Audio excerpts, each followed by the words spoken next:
The night my father handed his 10-acre estate over to my sister for her wedding, he smiled right at me. I didn't find out in private. I found out under a white party tent, clapping with 50 guests. For 3 years I had been building a cabin on that exact land. 3 years of bleeding hands and $31,450 of my own cash, built on a promise. They handed my home away in a single envelope and expected me to pay rent. I look at property deeds for a living. I just never thought I'd have to pull the county records on my own parents. 1 week later, I started tearing my wooden deck down. When I did, my mother only laughed and walked away. And the next morning, there were flashing police lights parked on my front grass. If stories about family, boundaries, and earned justice are why you're here, settle in. Drop a comment telling me where you're listening from, and be sure to subscribe. My name is Maya Miller, and I'm 28 years old. It was 4:15 p.m. I was on my knees, driving the last few screws into the wooden deck of my tiny home. My hands were covered in calluses, and my back ached in a way that felt permanent. But as I wiped the sweat from my forehead and looked at the 400-square-foot cabin, I felt proud. It took me exactly 3 years, 2 months, and $58,500 of my own hard-earned money to build it. I worked as a junior drafter at Apex Architectural Design in Portland, Oregon. My salary was small, so I built this cabin entirely with my own hands on the weekends. I built it on the north edge of my parents' 10-acre property in Oak Haven. I didn't just squat there. I had a deal. I remember the exact date, August 12, 2020. Rents in the city had skyrocketed, and I was forced to move out of my apartment. I was sitting at my parents' large oak dining table, feeling like a failure. My dad, Arthur Miller, a highly respected real estate appraiser in our town, slid a piece of lined yellow paper across the table. "You can use the north acre," he had said, looking at me over his reading glasses. "Build one of those tiny homes. It will increase our property value anyway. Just pay for all the materials yourself," he wrote it down clearly. "Maya Miller has my permission to build and live in a cabin on the north acre of this lot, indefinitely, as long as she funds the construction." He signed it. I signed it. I kept that piece of yellow paper folded inside a plastic sleeve in my fireproof lockbox. To me, it was a promise. It was my safety net. I thought I finally had a place where I belonged. But in my family, peace was always just an illusion. It was a mask we wore so the neighbors would think we were the perfect American family. I packed up my drill and walked the 500 yards through the pine trees to my parents' large Victorian house. I just wanted a cold glass of water from the kitchen. As I opened the back door, I heard the familiar high-pitched squeal of my younger sister Chloe. Chloe was the golden child. If I got a B on a math test in high school, I was grounded. If Chloe managed to wake up before noon, my mother would bake her a cake. It had always been like this. I was the worker ant. Chloe was the queen butterfly. I walked into the living room. Chloe was standing on a small stool, wearing a bright white, lace wedding dress. Our mother Helen was on her knees, carefully pinning the hem of the dress with tears in her eyes. Chloe was getting married in 2 weeks to a guy named Mark. "Oh, careful with those dirty boots, Maya," my mother said without even looking at me. "This dress cost $4,000. We don't want sawdust on it." "I'll stay on the rug," I said quietly, walking toward the kitchen. "Actually, Maya, wait," Chloe said. She looked at me in the mirror. Her blonde hair was perfectly styled. "Mom and I were just talking about the catering for the wedding. Mark's parents backed out of paying for the open bar. It's an extra $2,000. I stopped walking. I already knew where this was going. "We need you to cover it," my mother said, finally looking up. Her voice was perfectly sweet, but her eyes were cold. It was the tone she always used when she wanted to manipulate me. "Family helps family, Maya." "Mom, I just spent my last paycheck on the solar panels for my roof," I explained, keeping my voice steady. "I have exactly $300 in my checking account until next Friday. I can't give you $2,000. Chloe rolled her eyes and sighed loudly. "You are so selfish. I am getting married once. You live on Mom and Dad's land for free. You don't even pay rent." "I don't pay rent because I spent nearly $60,000 building a house that increases their property value," I replied, my chest tightening. "Dad and I have an agreement." My mother stood up and dusted off her knees. She gave me a deeply disappointed look. "Your father let you stay here because he felt sorry for you. You are 28 years old, playing with hammers in the woods while your sister is starting a real life. Just think about it, Maya. Don't ruin her special day over a few pennies." They both turned back to the mirror, completely dismissing me. I walked into the kitchen, drank my water, and left the house. I walked back to my cabin, my heart heavy with that familiar hollow ache. I told myself to just ignore it. I told myself that once the wedding was over, they would leave me alone. I had my cabin. I had my safe place. I had Dad's written permission. I didn't know that my father's permission was just a trap. I didn't know that the real nightmare was going to start in exactly 7 days, on the day of Chloe's wedding rehearsal. Saturday, October 21, 2023. It was 7:30 p.m., exactly 1 week after Chloe demanded my money. The air was freezing. I wore a simple black sweater, sitting quietly at table number 6 under a large white party tent in my parents' backyard. It was Chloe's wedding rehearsal dinner. The caterers were serving hot roasted chicken and garlic potatoes. Everyone was laughing and drinking wine. I just poked my food with a silver fork, feeling completely alone in a crowd of 50 people. I just wanted the night to end, so I could go back to my quiet cabin. At exactly 8:15 p.m., my dad Arthur stood up from the head table. He tapped his crystal wine glass with a spoon. Clink, clink, clink. The music stopped. The guests went silent. "Family and friends," Dad said, smiling his perfect bright smile. He looked like the ideal father. "Tomorrow my beautiful Chloe is starting her own family with Mark. Helen and I wanted to give them a wedding gift that would last a lifetime. Something real, something to build their future on." He reached into his dark blue suit jacket and pulled out a thick brown manila envelope. He walked over and handed it to Chloe. Chloe opened it quickly.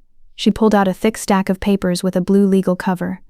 I recognized that blue cover from my job at the architectural firm. It was a property deed, a quitclaim deed, to be exact. The kind families use to transfer property quickly without a lawyer or a title search. Chloe read the first page, gasped loudly, and covered her mouth. Tears streamed down her perfectly powdered face. She jumped up and hugged our dad tightly. "Oh my God, Dad! Mom, you didn't!" Chloe cried. She held up the document so the guests could see. "They gave us the house, the whole 10-acre property. It's legally ours." The guests clapped and cheered loudly. My mother wiped a fake tear from her eye. My heart stopped beating. My breath caught in my throat. The whole 10 acres? That included the north acre. That included my cabin. I stared at my dad from across the tent. For 1 second his eyes met mine. He didn't look sorry. He looked away immediately and kept smiling for the cameras. When the dinner ended around 10 p.m. and people started leaving, I followed my dad into his home office inside the main house. The room smelled like expensive cigars and old books. "Dad," I said, my voice shaking. "What did you just do? The north acre is on that deed. My cabin is on that land. We have an agreement. You wrote it down." He sat down in his large leather chair and let out a heavy sigh, like I was a child asking a stupid question. "Maya, please lower your voice," he said calmly, taking off his glasses. "It is just a smart real estate move. It is for estate planning and tax purposes. Chloe and Mark are starting a family. They need assets to build their credit. You are single. You don't need a 10-acre estate." "I don't want the estate," I said, feeling a sharp burning pain in my chest. "I just want my cabin, the home I built with my own hands. I spent almost $60,000 on it. You gave my house to Chloe." "I didn't give your house away. You still live there," he said, fixing his tie in a mirror. "You just need to work things out with your sister now. She is the legal owner of the parcel. It is all about family, Maya. We have to support each other." He was manipulating me. He was using the word family to steal 3 years of my hard work. I felt a cold, empty feeling in my stomach. My own father had used my free labor to increase his property value, just so he could gift a bigger, better package to his favorite daughter. I walked out of his office. I felt dizzy. I walked through the dark pine trees back to my cabin. The wind was howling. I unlocked my door and stepped inside. The fresh cedar wood didn't smell like a victory anymore. It smelled like a trap. 10 minutes later, there was a loud knock on my door. I opened it. It was Chloe. She was still wearing her expensive rehearsal dress, holding a white piece of printed paper. Mark was standing right behind her, looking down at his phone, not even making eye contact with me. "Hey," Chloe said. Her voice wasn't sweet anymore. She looked like a greedy landlord. "Mark and I were just doing some math. Property taxes are going to be very high next year since there are 2 houses on the lot now." She handed me the white paper. It was a standard lease agreement. "Since the cabin is technically on our land now, the structure belongs to us," Chloe said smoothly, crossing her arms. We looked at the market rates for rentals in Oak Haven. A place this size goes for $1,500. "But since you are my sister, we are giving you a family discount. Your rent will be $1,200 a month. First and last month are due on November 1st. I stared at the paper. It was October 21st. November 1st was exactly 10 days away. Chloe, I built this place, I whispered, my throat tight with grief. I paid for the wood, the windows, the plumbing. I make $3,200 a month after taxes. I can't pay you $1,200 for a house I already bought with my own money. Maya, don't be dramatic, Chloe sighed, shaking her head. You built a structure on our land. You work at an architectural firm, you know how property laws work. If you can't afford the rent, you have 30 days to pack your things and leave. We can easily rent it on Airbnb for double the price. She turned around and walked away into the dark, holding Mark's hand. I stood in the doorway, holding the lease agreement. The paper was shaking in my hands. The pain in my chest turned into something heavy and cold. At that exact moment, my hope died. The illusion of my family shattered completely. They didn't love me. They saw me as an ATM. They saw me as a tool. I walked over to my fireproof box, pulled out the yellow paper with Dad's signature, and stared at it. A handwritten permission note against a registered warranty deed. Legally, they had me trapped, but I wasn't going to just cry and leave my hard work behind for them to profit off of. Sunday, October 26, 2023, 3 p.m. It was the day of Chloe's wedding. The ceremony took place in the grand garden of the main house. I stood at the very back, wearing a plain gray dress. I watched my father walk Chloe down the aisle. Everyone smiled. Everyone thought he was a hero. My chest felt tight, but I didn't cry. My tears had dried up during the night. After the ceremony, people moved to the large white tent for the reception. I went to the drink table to get a glass of water. That was when my Aunt Susan walked up to me. Aunt Susan was Dad's older sister. She worked as an escrow officer at Lakeside Title Company. She knew everything about our family's money, but she always kept her mouth shut to protect her own job and reputation. She was the ultimate enabler in our family. Maya, honey, Aunt Susan said softly, putting a cold hand on my shoulder. She looked around to make sure nobody was listening. I saw your face last night when Arthur gave Chloe the deed. I just want you to know, you shouldn't be angry at your father. He had no choice. I looked at her. He gave away my home, Aunt Susan. He had a choice. Aunt Susan sighed and leaned in closer. The smell of her strong rose perfume made me feel sick. You don't understand how the real world works, Maya. Arthur's real estate business has been bleeding money for 2 years. The IRS and the banks are asking questions. He had to move his biggest asset out of his name fast, before the bank could put a freeze on it. Giving it to Chloe as a wedding gift was the only way to protect the family wealth. I froze. The loud wedding music seemed to fade away. Protect the family wealth? He used me. He used my cabin to increase the property value before he transferred it. Keep your voice down, Aunt Susan whispered sharply. Her eyes became cold. Your father is doing his best. Sometimes, people have to make sacrifices for the greater good of the family.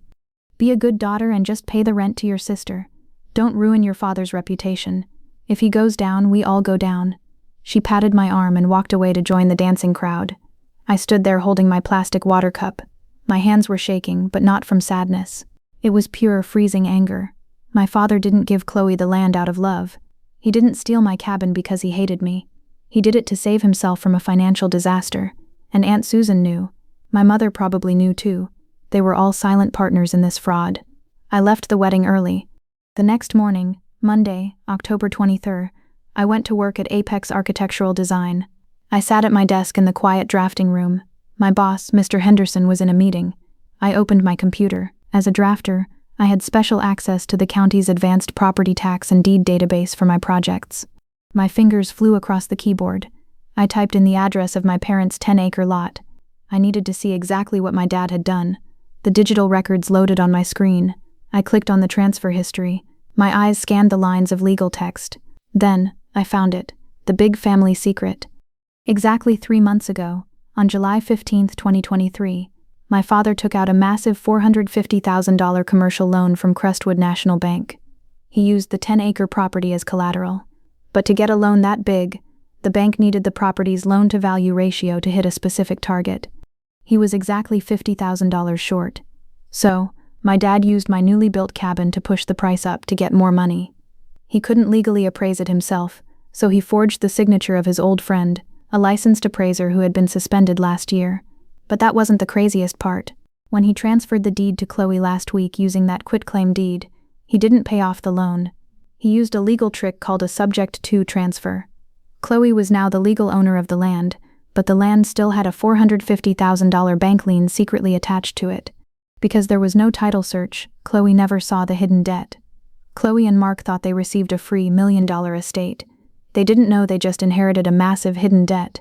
If the bank found out about the forged appraisal, they would immediately foreclose on the property. Chloe would lose everything, and my dad would go to federal prison for bank fraud. I sat back in my office chair. The screen glowed in front of my face. Yesterday I was just a victim, a naive girl who trusted her father's handwritten promise. But looking at these documents, something inside me shifted. I wasn't going to cry anymore. I wasn't going to beg them to let me keep my cabin. I reached into my bag and pulled out the lease agreement Chloe had given me. I looked at the $1,200 rent demand. A small dark smile appeared on my face. I pressed the print button on my computer and printed every single page of the bank loan, the fake appraisal, and the deed transfer. I put them in a thick red folder. I now had the weapon, but I couldn't use it yet. I needed to be smart. I needed to build my trap perfectly. The passive Maya was dead. It was time to start playing their game, but with my rules. Tuesday, October 24th, 2023, 12:15 p.m. I sat in a small, dark booth at the Daily Grind, a coffee shop across the street from my office. The air smelled like burnt espresso and strong floor cleaner. Across the table sat Sarah Hayes. Sarah was a tough, 45-year-old real estate lawyer who worked on the 5th floor of my building. Over the last 2 years, she had become like an older sister to me. We often ate lunch together. She was my chosen family, someone who cared about me because of who I was, not what I could do for her. I slid the thick red folder across the sticky wooden table. Sarah opened it. She put on her glasses. Her eyes moved fast over the bank loan, the deed, and the fake appraisal I had printed. For 3 full minutes, there was no sound except the loud humming of the coffee machine. Finally, Sarah closed the folder. She took a slow sip of her black coffee. She looked at me, her face very serious. "Maya," Sarah said quietly, looking right into my eyes. "Your father is playing a very dangerous game. This is textbook bank fraud. He used his own suspended friend's license to fake the value of the land, just to get $450,000 from the bank. And by giving Chloe a quitclaim deed, he basically handed her a ticking time bomb. If the bank finds out," I asked, my voice dry and tight, "what happens?" "The bank will foreclose on the property," Sarah said flatly. "They will take the main house, the 10 acres, and your cabin. Chloe will lose it all. And your father? He will lose his appraiser license and probably go to federal prison. The FBI does not joke around with bank fraud." A cold chill went down my spine. My own dad was risking everything just to hide his money problems. "Chloe wants me to sign a lease and pay her $1,200 a month to live in my own cabin," I said. "If I say no, she told me to leave." Sarah leaned forward. "Listen to me very carefully. You cannot stay there. That land is poisoned. But legally, because of that yellow paper your dad signed, you own the materials of that cabin. You paid for the wood, the glass, the screws. If they want you out, you have the right to take your property with you. You can tear it down. But you have to be smart. You need a safe place to go first." That night, I drove to Safe Tea Storage on Route 9. I paid $80 for a small dark storage unit, number 402. Over the next 3 days, from Wednesday to Friday, I lived a double life. During the day, I went to work and acted completely normal. But at night, under the cover of darkness, I started packing. I packed my winter clothes, my books, and my computer. Every time I put an item in a cardboard box, a little piece of my heart broke. I remembered sanding the floors. I remembered painting the walls, but the pain was changing. It wasn't just grief anymore. It was sharp focus. I was finally accepting the truth. Blood means nothing if there is no loyalty. My real family was people like Sarah, who protected me. My parents were just people who shared my DNA. I moved everything into the storage unit. I left only a mattress and a few cheap dishes in the cabin, so if my mother or Chloe looked through the window, it still looked like I lived there. On Friday, October 27th, at exactly 5 p.m., my phone buzzed. It was a text message from Chloe. "Chloe, hey Maya, tomorrow is Saturday. I need the signed lease and the $1,200 check. Mark and I are going shopping for new furniture for the main house, so we need the cash." I stared at the screen. She didn't even ask how I was doing. She just wanted my money to buy a new sofa for a house she didn't even earn. I took a deep breath. My hands weren't shaking anymore. I typed my reply. "Maya, I am not signing the lease. I am moving out. But since I paid for the cabin, I am taking my materials with me." I hit send. Exactly 2 minutes later, my phone rang. It was my mother. I didn't answer. Then my dad called. I didn't answer. I put my phone on silent and walked out to my front porch. The air was getting dark and cold. The weekend was starting. Tomorrow morning, I was going to take apart the very thing I spent 3 years building. I knew they would try to stop me. I knew they would fight dirty and use their fake respectability against me. But they didn't know I had the red folder. They thought I was just the quiet, weak sister. They were about to find out they were wrong. Saturday, October 28, 2023, 8 a.m. The morning air was freezing. A thin layer of white frost covered the green pine needles on the ground. I stood in front of my cabin holding my yellow DeWalt power drill. My breath looked like white smoke in the cold air. I walked up to the wooden deck. I had built this deck piece by piece during the summer of 2021. Now I put the drill on the first 3-inch metal screw. I pulled the trigger. Zost!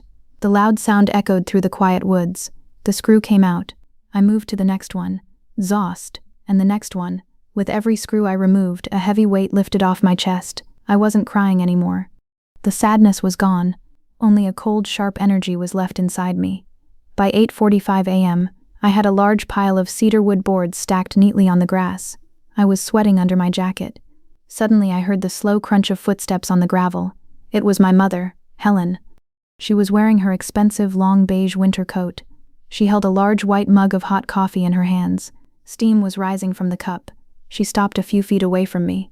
She didn't look angry. Instead, a slow, mocking smile appeared on her face. She started to laugh. It was a soft, cruel laugh. "Are you really doing this, Maya?" she asked, taking a sip of her coffee. "Are you having a childish tantrum at 28 years old?" I didn't answer. I kept my head down and unscrewed another board. "Zust. You are only embarrassing yourself," my mother continued.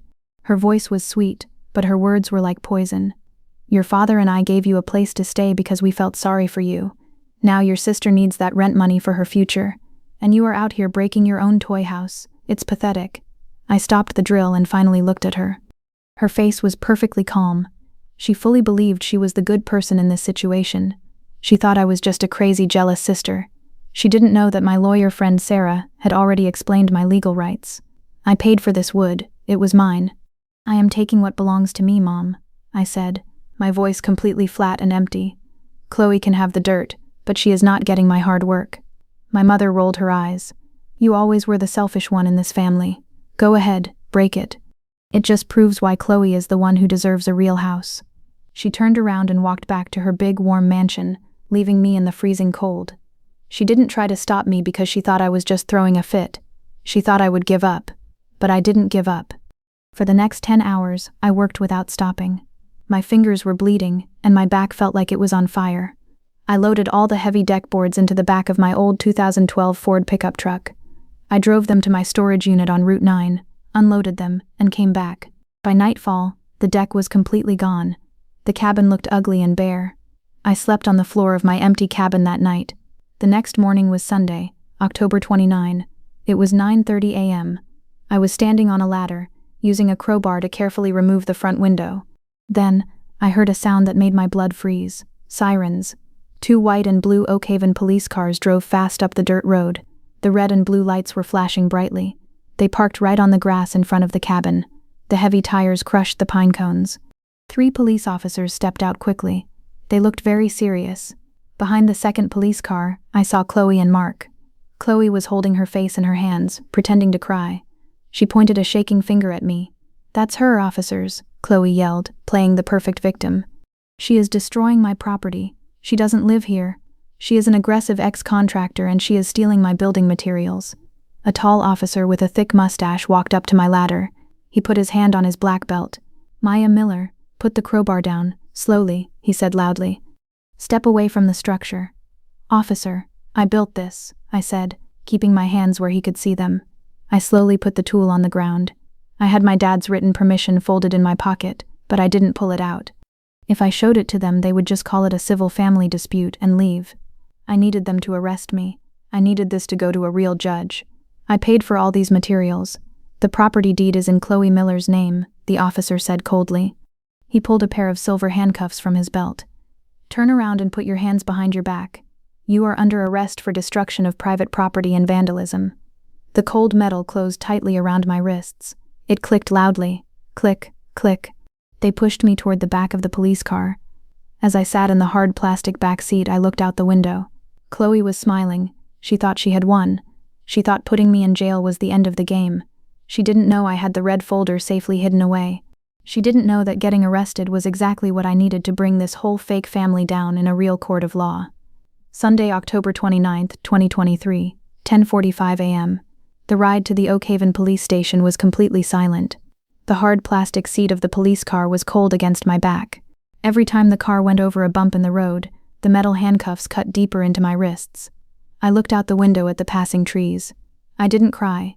The sadness had burned away, leaving only a dark, heavy emptiness inside me. My own sister had just smiled while putting me in a police car, and my parents, who lived just a few hundred yards away, did nothing to stop it.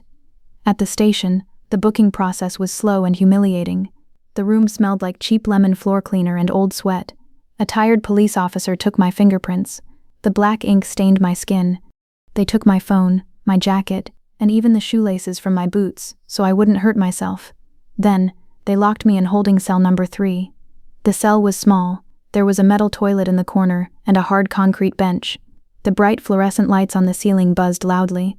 I sat on the cold bench and pulled my knees to my chest. For 3 hours I sat there alone in the quiet. I thought about the 3 years I spent building that cabin. I thought about the splinters in my hands and the paint in my hair. I built that place to be part of the family. But in my family, if you didn't have money or power, you were just trash to them. At exactly 2:15 p.m., a heavy metal door clanked open. A police officer walked down the hallway and stopped at my cell. "Maya Miller," he said, holding a set of keys. "Your lawyer paid your bail. You are free to go." He unlocked the door. I walked out to the front desk. They gave me back my phone and my shoelaces. Standing by the glass doors was Sarah Hayes. She was wearing a gray business suit, holding her car keys. She looked incredibly angry, but when she saw me, her eyes softened. She didn't ask if I was okay. She just said, "Let's get you out of this place." We walked out into the cold afternoon air and got into her dark blue 2019 Subaru Outback. She turned on the heater. The warm air felt good on my freezing hands. Sarah handed me a wet wipe to clean the black fingerprint ink off my hands. "I paid the $500 bail," Sarah said softly, pulling out of the parking lot. "You can pay me back later. Right now we need to talk about what just happened." "Chloe told them I was destroying her property," I said, my voice hoarse. "They charged me with misdemeanor vandalism." Sarah stopped at a red light and looked at me. A very sharp, calculated smile appeared on her face. "Maya, your sister just made the biggest, most stupid mistake of her entire life," Sarah said. I looked at her, confused. "What do you mean? I have a criminal record now."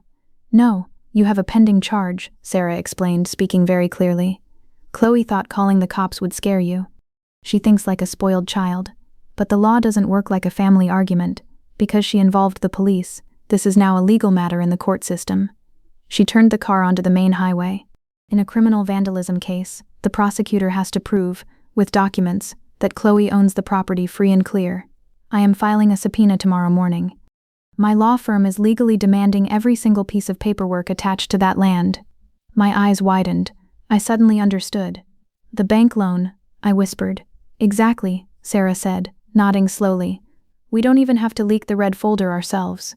I will ask the judge to review the property deed to prove your father gave you written permission. When the judge approves our subpoena, the district attorney will be forced to pull the official property file. And that $450,000 hidden bank loan and the forged appraisal will be sitting right there in the open. Chloe just handed us the match to burn their whole fake world down." My heart started beating faster. The connecting dots were coming together. My new chosen family, Sarah, was using my family's own secret against them. Suddenly my phone buzzed in my lap. I looked at the screen. It was a text message from Aunt Susan. "Aunt Susan, your mother is crying in her bedroom. The neighbors saw the police cars. How could you embarrass your family like this, Maya? You need to apologize to Chloe immediately before she sends you to prison." I stared at the message. Aunt Susan was the ultimate enabler. She knew my dad committed bank fraud. She knew they stole my house. But she only cared about the neighbors seeing the police cars. To her, looking perfect was more important than telling the truth. I didn't reply. I just pressed the block caller button. "Who was that?" Sarah asked. "Nobody," I said, sitting up straighter in my seat. I looked out the window. The fear was completely gone now. Just someone who is going to be very surprised when the truth comes out. "Good," Sarah said. "Tomorrow morning we go to my office. We are going to draft a legal response. It is time to stop playing nice. Monday, October 30, 2023, 9 a.m. I sat in a heavy black leather chair inside Sarah's office at Hayes & Partners law firm. The room smelled like fresh printer ink and strong peppermint tea. Through the large glass window, I could see the busy morning traffic of downtown Portland. My wrists still had faint red marks from the police handcuffs. I rubbed them slowly, looking at the two thick white documents on Sarah's glass desk. "Sign the bottom line, Maya," Sarah said. She handed me a smooth silver pen. I looked at the top of the page.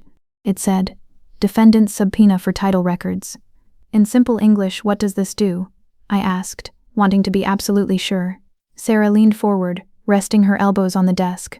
"Right now, the district attorney thinks this is a simple case of a jealous sister breaking windows. But to prove you vandalized Chloe's property, the state legally has to prove that Chloe owns it 100% free and clear.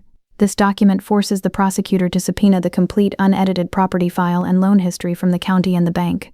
And when they pull it," I started to say, "when they pull it, the hidden $450,000 bank loan and your dad's fake appraisal will be sitting right there," Sarah finished for me. Her eyes were sharp. "We don't have to accuse your father of fraud. The state prosecutor will find it themselves. We are just handing them the shovel." I took a deep breath, signed my name, and put the pen down. There was no going back now. For the next 2 days I lived in total exile. I couldn't go back to the cabin, so I rented a cheap room at the Starlight Motel out on Highway 4. It cost $65 a night. The carpet smelled like old cigarettes, and the heater made a loud rattling noise. It was nothing like the beautiful cedar cabin I had built, but as I lay on that hard, lumpy mattress, I realized something important. I didn't feel broken anymore. The sharp pain of my family's betrayal had turned into a cold, quiet strength. I was finally rebuilding myself in the real world, away from their toxic control. Then came Wednesday, November 1st, 12:30 p.m. This was the exact day Chloe demanded my first rent payment. I was sitting at my drafting desk at Apex Architectural Design, eating a cold turkey sandwich, when the front desk receptionist called my phone. "Maya, your father is in the lobby," she said. My stomach tied in a tight knot. I took a slow breath, stood up, and walked out to the waiting area. My dad, Arthur, was standing by the glass doors. He was wearing his expensive gray suit and holding a brown paper bag from my favorite bakery. He looked very calm, like a completely normal, loving father visiting his daughter at work. "Hey kiddo," he said warmly, holding out the bag. "I brought you a chocolate croissant. We need to talk." I didn't take the bag. I just looked at him. "Why are you here, Dad?" he sighed, dropping his shoulders to look tired and stressed. "It was a perfect performance. Maya, this whole police thing has gone way too far. Your sister is very emotional right now.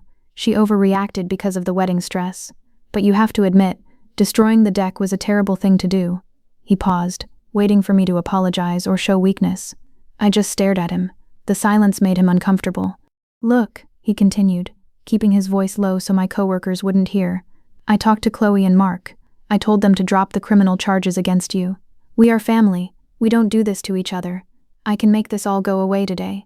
For a second, the little girl inside me wanted to believe him. She wanted to believe her dad was finally protecting her. But the new Maya knew better. My dad wasn't here to save me. He was here to save himself. His own lawyer must have warned him about the subpoena process. He realized that if my criminal case went forward, the court would dig into the property records. He was terrified. "You want them to drop the charges?" I asked quietly. "What's the catch, Dad?" He forced a tight smile. "No catch. Just sign a simple paper saying you give up all rights to the cabin and you won't sue Chloe. It is just standard legal stuff to protect everyone's peace of mind. Then, you can come over for Sunday dinner, and we can put all this ugly business behind us." He was offering me a fake peace in exchange for my silence. He wanted me to give up my home and hide his secret forever. I looked at his polished shoes, his expensive watch, and his desperate lying eyes. "No," I said. It was just one simple word, but it felt incredibly heavy. My dad's smile completely vanished. The warm, loving mask fell off, revealing cold anger. "Maya, do not be stupid. If you fight this, you will have a criminal record. You will lose your job. I am trying to save your life." "You're trying to save your real estate license, Dad," I whispered, stepping closer to him so only he could hear. "Because we both know what you attached to that deed before you gave it to Chloe." His face turned completely pale. The color drained from his cheeks. His mouth opened slightly, but no words came out. He knew that I knew. I turned around and walked back to my office, leaving him standing there frozen in the lobby. The trap was set, and the timer was ticking. The final explosion was going to happen soon, and it was going to happen in front of everybody. Monday, November 20, 2023, 4:15 p.m. It had been almost 3 weeks since my dad tried to bribe me in my office lobby. Outside, cold autumn rain washed the dirty streets of Portland. Inside Sarah's law firm, the air smelled like hot coffee and expensive leather. I sat in the guest chair. Sarah was sitting on the edge of her desk, holding a large gray envelope with the official stamp of the Multnomah County District Attorney. She looked like a hunter who had just trapped a very big wolf. "The prosecutor called me this morning," Sarah said, tapping the envelope. Her eyes were bright. "He approved our subpoena. He pulled the official property file for Chloe's land to prove she owned it." My heart did a nervous flip in my chest. And he found the $450,000 lien attached to the deed," Sarah said, smiling a very sharp smile. "The prosecutor is not stupid, Maya. He saw the timeline. He saw that your dad appraised the land himself just 3 months before giving it to Chloe. He saw the forged signature of a suspended appraiser. The district attorney does not care about a broken wooden deck anymore. He cares about a massive, illegal bank fraud scheme." I took a deep breath. The secret was officially out of my hands and inside the legal system. "What happens now?" I asked. My hands were perfectly steady. A few weeks ago, this would have made me cry. Now it just felt like math. "The prosecutor is preparing official subpoenas," Sarah explained in her clear, teacher-like voice. "He is going to demand your dad's bank records by next Monday. Your father's bank accounts will be frozen. But here is the funny part. Your family doesn't know yet. The court hasn't sent them the notice. They didn't know. They still thought they were winning." 2 days later, on Wednesday, November 26, was 6:30 p.m. I was sitting on the edge of the lumpy bed in my cheap room at the Starlight Motel. I was eating a bowl of instant soup. The room smelled like wet carpet and old dust. My phone vibrated on the cheap wooden nightstand. The screen lit up. It was a picture of my mother. I let it ring 3 times before I pressed the green button. I didn't say hello. I just put the phone to my ear. "Maya," my mother said.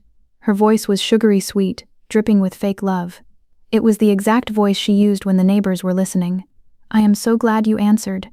"Oh, what do you want, Mom?" I asked flatly. "Tomorrow is Thanksgiving," she said, as if nothing bad had happened between us. "Your grandmother Betty flew in from Seattle this morning. Aunt Susan and Uncle David will be here too. We are carving the turkey at 5 p.m. We expect you to be here." I closed my eyes. The toxic equilibrium. They were trying to put the mask back on. Grandmother Betty was the strict leader of our family. She cared about a perfect public image more than anything else. My parents needed me to be at that dinner table so Grandmother Betty wouldn't ask ugly questions about why her granddaughter was missing. "I don't think that's a good idea, Mom," I said. "Chloe had me arrested, remember?" My mother sighed loudly into the phone. It was the sound of ultimate annoyance. "Maya, please stop being so dramatic. Your father and I talked to Chloe. She is willing to be the bigger person. If you come tomorrow and apologize to her in front of the whole family, we will make the police charges go away. We can just be a happy family again." She honestly believed they still controlled the police. She believed they could turn off the law like a light switch, just by forcing me to say sorry. "Just put on a nice dress, come home, and apologize," my mother repeated. "Do not embarrass us in front of your grandmother. This is your last chance to fix things, Maya." She hung up the phone. The line went dead. I sat in the quiet motel room. I looked at the peeling wallpaper and the cheap soup in my hands. A few months ago, I would have put on a dress and gone to that dinner. I would have looked at the floor, said sorry for something I didn't do, and let them step all over me just to keep the peace. But I wasn't the scapegoat anymore. I opened my suitcase. I pulled out a plain black dress and laid it on the bed. I reached into my bag and took out the thick red folder, the one with the printed bank loan, the fake appraisal, and the deed. I was going to go to Thanksgiving dinner. I was going to sit at their beautiful, expensive table, but I wasn't going to apologize. I was going to serve them the truth, right in front of Grandmother Betty, Aunt Susan, and everyone else who had enabled their lies for years. The stage was set for the ultimate family gathering, Thursday, November 23rd, 2023, 4:50 p.m. I parked my old, dirty Ford truck at the very end of my parents' long driveway. It was parked right behind Mark's shiny new black BMW. The rain had finally stopped, but the air was wet and freezing. I sat in my truck for a full minute. I looked at the large Victorian house.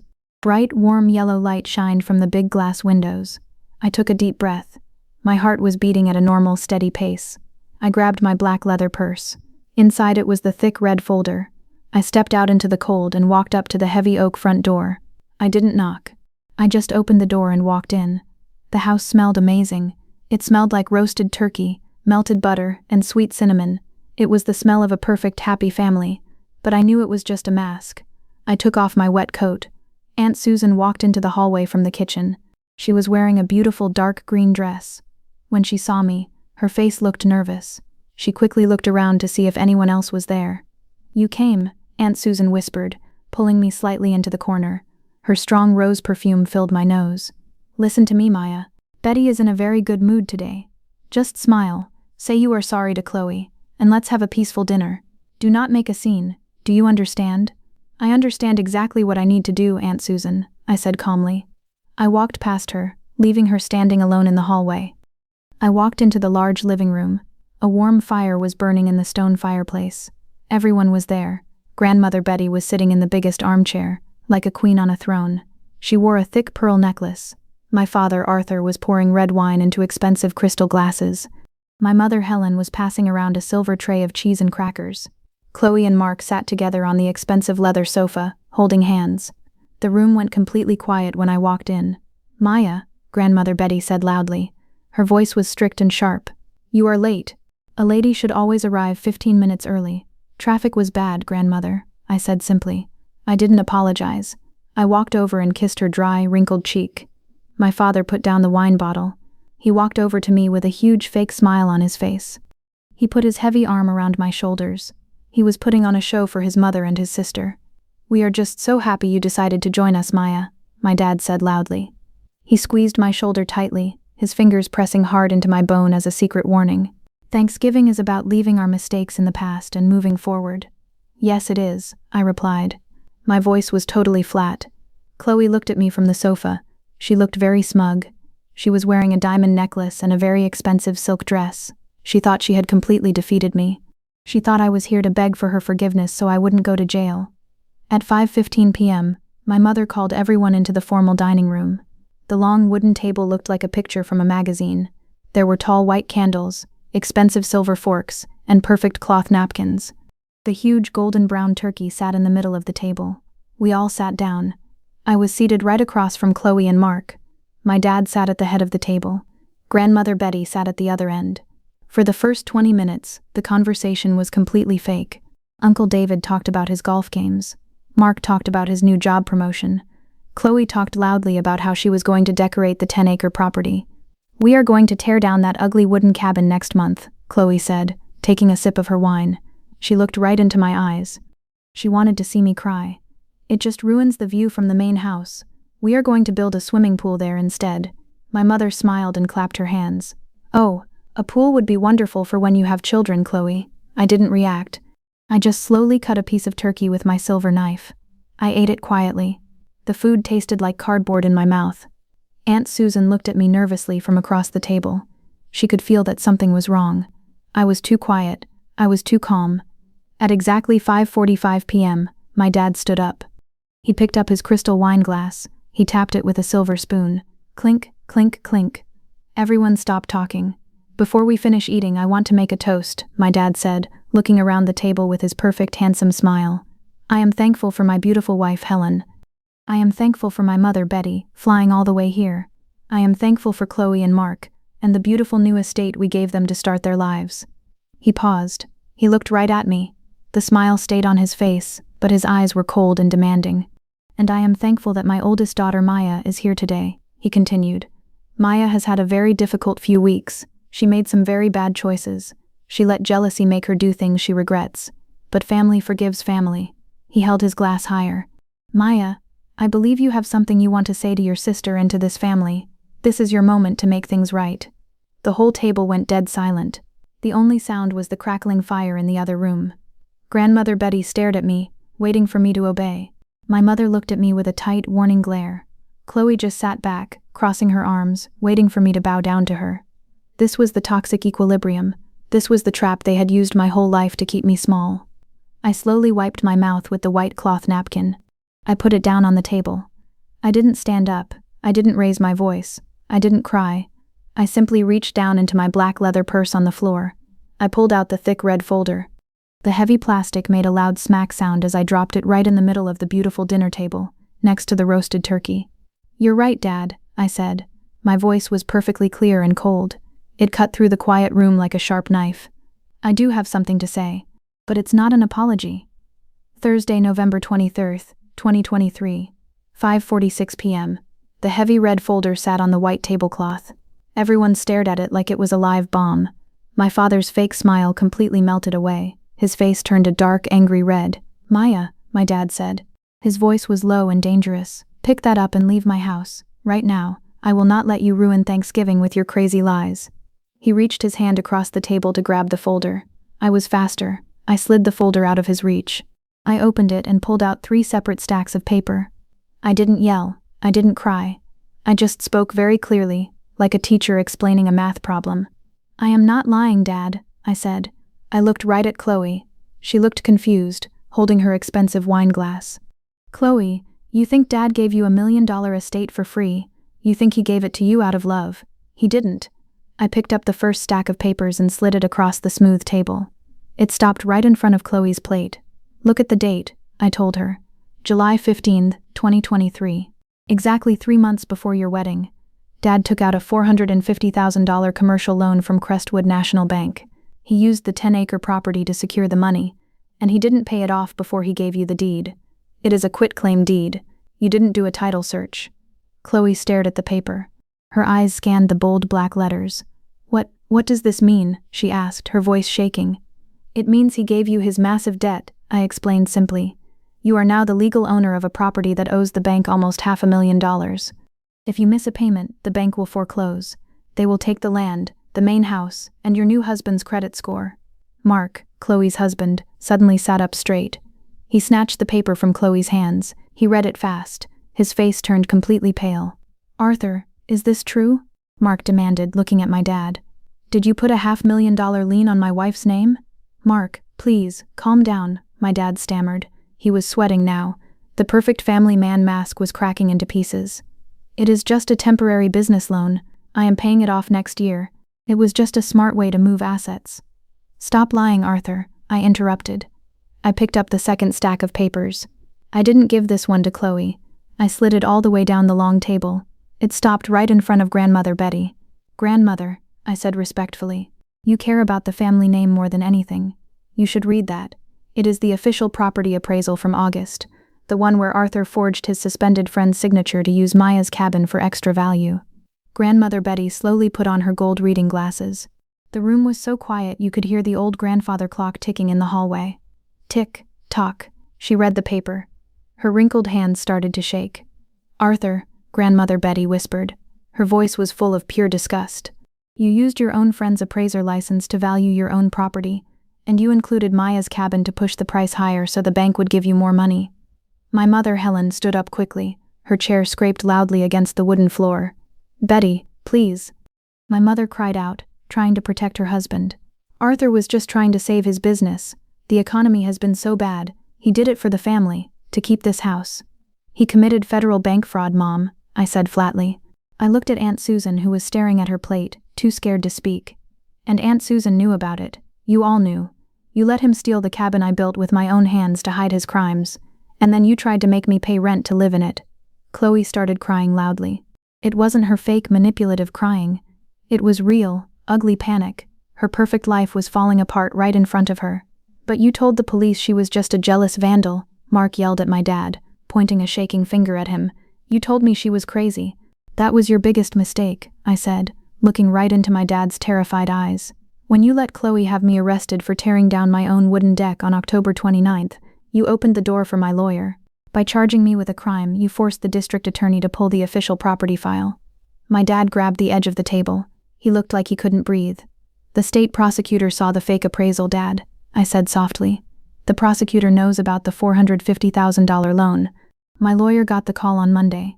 By next week, the bank will freeze your accounts. They are going to take everything. I didn't ruin this family. You did." Grandmother Betty took off her glasses. She looked at my father like he was a stranger. "You fool," she said coldly. "You absolute fool. You have destroyed our name." My dad looked around the table. He looked at my mother, who was crying into her hands. He looked at Chloe, who was screaming at Mark. He looked at Aunt Susan, who wouldn't even make eye contact with him. He was completely alone. His power was gone. His lies were useless against hard-printed facts on a piece of paper. I didn't smile. I didn't feel happy or proud. I just felt incredibly tired. But for the first time in my entire 28 years of life, I felt completely free. I picked up my black purse. I didn't take my coat. I turned my back on the screaming, crying family at the beautiful dining table, and I walked out the front door into the freezing, quiet night. Monday, November 27, 2023, 10 a.m. It was 4 days after the Thanksgiving dinner. I was back in Sarah's office at Hayes & Partners law firm. Outside, the gray Portland sky was pouring heavy rain against the thick glass windows. I was holding a warm cup of peppermint tea, letting the heat soak into my cold hands. Sarah sat behind her desk, reading an email on her computer screen. She looked up at me and gave a small, genuine smile. "It's official, Maya," Sarah said quietly. "The district attorney completely dropped your vandalism charge. You have no criminal record. You are completely clear." I let out a long, shaky breath. The heavy weight I had been carrying for weeks finally lifted off my chest. "What about my dad?" I asked. Sarah turned her computer monitor so I could see. "At 8 a.m. this morning, the federal prosecutor served your father with a formal subpoena. Crestwood National Bank was notified about the fake appraisal. They immediately froze all of your father's personal and business bank accounts. He cannot touch a single penny." "And Chloe?" I asked, looking down at my tea. "Chloe is holding a deed to a property that is in active default," Sarah explained. "The bank just issued a formal notice of default and a demand letter. Because of the fraud, the bank activated the due on sale clause. They are demanding the entire $450,000 paid in full within 30 days. Dad doesn't have the cash, so the bank will take it all to pay off the loan." I nodded slowly. I didn't feel happy. I didn't want to dance or celebrate. Real life isn't a movie where the hero cheers when the villain falls. I just felt a deep, quiet sense of peace. The truth was finally out, and I didn't have to carry their lies anymore. A few weeks passed. My life started to move forward. On Friday, December 15, 2023, I finally moved out of the Starlight Motel. I signed a lease for a small, one-bedroom apartment on the second floor of a brick building in downtown Portland. The rent was $1,100 a month. It was only 600 square feet, and it didn't have the smell of fresh cedar wood like my cabin. But it smelled like clean paint, and the large window let in lots of morning sunlight. I bought a used gray sofa for $250 and a small TV. It wasn't fancy, but it was mine. No one could take it away from me with a fake piece of paper. During this time, the news about my biological family slowly reached me. Aunt Susan had called my office once, crying hysterically. I didn't answer, but she left a long voicemail. She said that Mark had packed his bags and left Chloe the day after Thanksgiving. He filed for divorce. He refused to be legally tied to a family involved in federal bank fraud. Chloe was left completely alone in the big Victorian house, crying all day while the bank prepared to take the property. Grandmother Betty had flown back to Seattle and officially cut my father out of her will. She told the rest of the family to never speak his name again. The perfect family image was completely destroyed. Then came Wednesday, January 10, 2024. It was 3:15 p.m. I was at my desk at Apex Architectural Design, drawing a new floor plan on my computer. The front desk receptionist walked over and handed me a small white envelope. "This just came in the mail for you, Maya," she said. I looked at the envelope. There was no return address, but I recognized the neat, slanted handwriting immediately. It was my father's handwriting. My heart beat a little faster. I opened the envelope carefully. Inside was a single piece of lined yellow paper. It was the exact same kind of paper he had used to write my fake cabin permission slip 3 years ago. I unfolded it and read his words. "Maya, I lost everything. The bank took the house yesterday. Your mother is staying with a friend, and Chloe is living in a cheap apartment. My real estate license is gone. I am facing federal charges, and my lawyer says I might serve time in prison. I am sorry things got so out of control. But you have to understand, the pressure on me was huge. I had to keep our family lifestyle alive. I was trying to protect our family name. I never meant for you to get hurt in the process. Please call me. I have no one left. I am your father. Dad." I read the letter twice. I stared at the words "I had to keep our family lifestyle alive." Even now, after losing everything, he was still making excuses. He didn't apologize for using me. He didn't apologize for letting Chloe have me arrested. He was only sorry that he got caught. He still believed he was a good father who just made a small mistake for the family name. Toxic people never see themselves as the villain. They always think they are the victim of bad circumstances. I took a deep breath. A year ago, a letter like this would have made me cry for hours. I would have felt guilty. I would have called him and tried to save him, but not today. I looked at the letter, and I felt absolutely nothing. I realized the most important lesson of my life. DNA is just biology. Blood does not make someone your true family. Loyalty, respect, and safe boundaries make a family. Sarah, who fought for my freedom when I was in a cold jail cell, was more of a family to me than the man who signed this letter. I slowly ripped the yellow paper in half. Then I ripped it again. I dropped the small pieces into my black trash can under my desk. I didn't reply. I didn't call. I set my final boundary with absolute silence. At 5:30 p.m., I packed my bag and walked out of the office. The winter air was sharp and cold, but the sky was clear. My phone buzzed in my pocket. It was a text from Sarah. Sarah, "Hey kid, my husband made his famous beef stew tonight. We have an extra bowl with your name on it. Come over?" I smiled. A real warm smile. "Maya, I am on my way." I walked toward my car, leaving the ghosts of my past behind me. Friday, May 17th, 2024, 6:15 p.m. The smell of fresh garlic and chopped onions filled my small apartment kitchen. I stood by the stove, cooking a simple pasta dinner. The window was open, letting in the warm spring breeze and the busy sounds of downtown Portland traffic. While the water was boiling, I opened my laptop on the kitchen counter.